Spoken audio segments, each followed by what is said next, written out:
Alright, problem 5 is several true and false questions. They give you a graph. Sometimes the graph represents f. Sometimes they'll say the graph represents f prime. Even later on they'll say it represents f double prime. So you kind of got to be aware of what you're dealing with for each individual problem. For instance, the first one, it says, if this is a graph of f, what's going on with the derivative when x is negative 3? Well, if this is the graph of f, we can certainly say that f itself decreases through that point.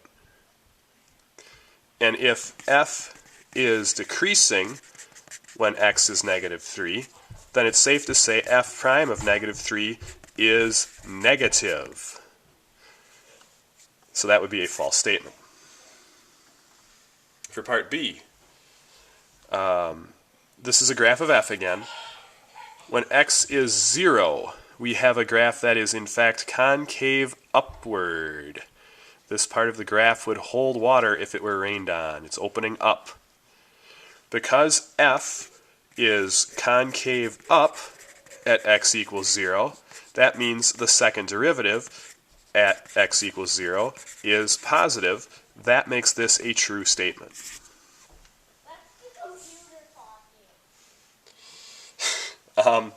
If, again, this is a graph of f, let's see what's happening when x is negative 5. We're up there. That would be the absolute max for the function. The absolute max.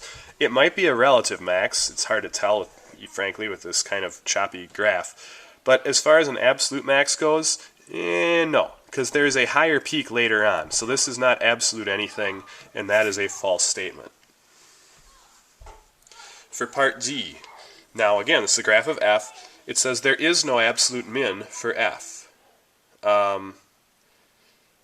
Yeah, that kind of depends on how you interpret this graph. If this is going on forever, then there wouldn't be an absolute min, because it would open down forever and ever after. I should have probably put some kind of domain on this thing. So depending on how you interpret this, you could answer it true or false. The way it's explicitly presented, as if it stops here and stops here, the answer there would be false, or it would be true, I mean, because there is an absolute min. It's right there. But if you interpret the graph as going down forever, which I really wouldn't fault you for, then your answer would be false.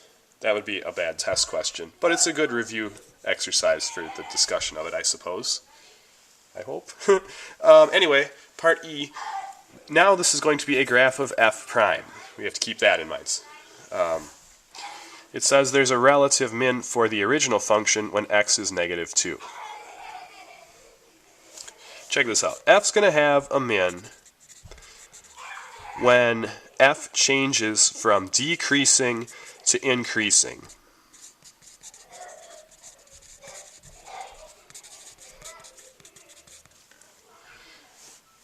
It's equivalent to say f would have a min when f prime changes from, let's see, if f is decreasing, f prime's negative to positive. And f prime is not changing from negative to positive, it's changing from above the x-axis to below the x-axis, which would be from changing from positive to negative. So the original function would actually have a relative max at this x value. That makes this a false statement.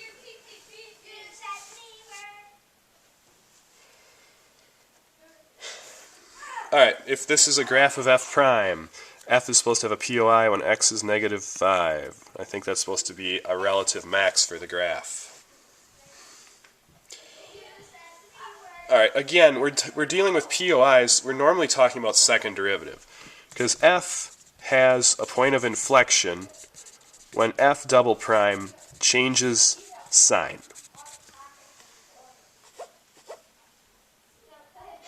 It's equivalent to say, instead of saying f double prime changes sign, you could say f prime changes direction, changes slope.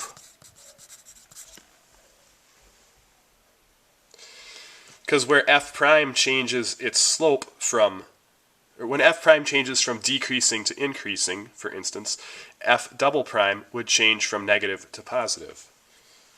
So we are looking for, if we want f's POIs, we're looking for where the graph changes direction. And certainly that happens from increasing to decreasing when x is negative 5. That would make this a true statement.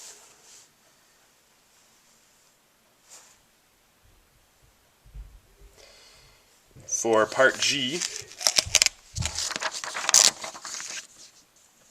this might not work so well.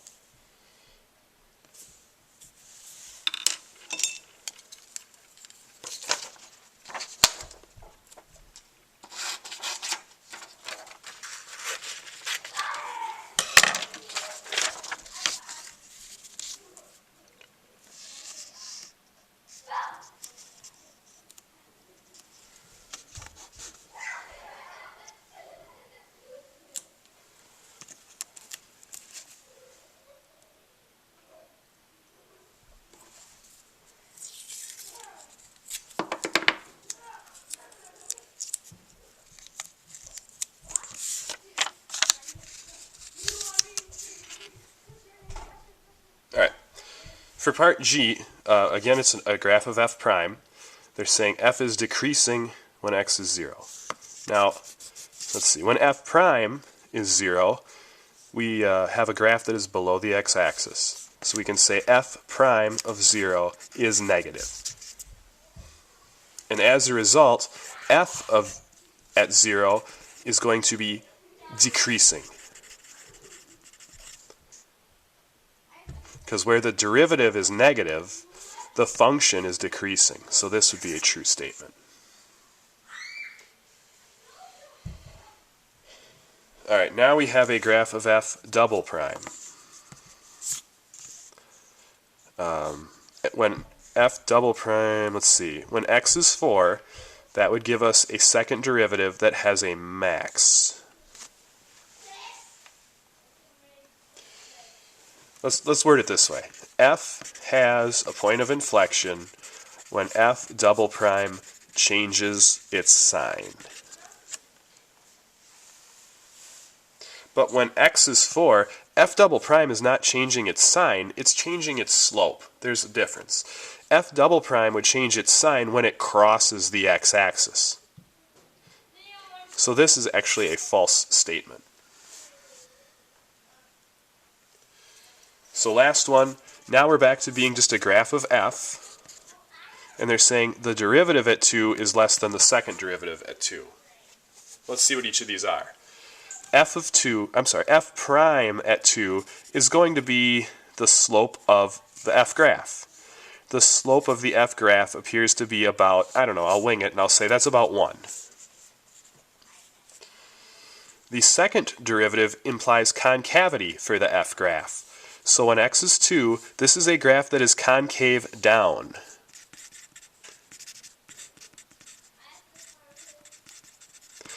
And if f is concave down here, that means this is some negative number. I don't know exactly what negative number it is, but I know it's negative. And I know 1 is not going to be less than a negative number, which makes this a false statement.